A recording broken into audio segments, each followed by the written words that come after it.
આજે તો મજા નહોતી એટલે હું ઘરે રહી ગયો. પોરો ખાધો. તમારા પપ્પાનો ફોન આવ્યો કે સમેટિયા અંગૂઠો મરાવવા આવો.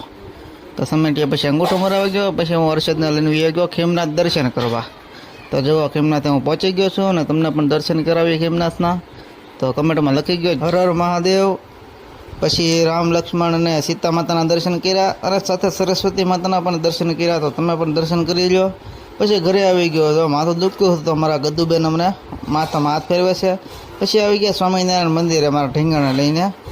તો જો એ બે અમારે ધોળાપટ્ટી કરે છે, એકબીજાની સાથે રમે છે અને મેં ઉતારો વિડીયો. પછી સાંજે આવી ગયા બગીચે. તો બગીચે કંઈક અમારે બતકમાં બેહવું. તો પછી જવા એને બતકમાં બેહાડ્યા. બતકમાં એને પણ ખૂબ મજા આવી ગઈ ને મને પણ મજા આવી ગઈ. પહેલાંનું બાર પણ યાદ આવી ગયું. પછી જવા ક્યાં સડ્યો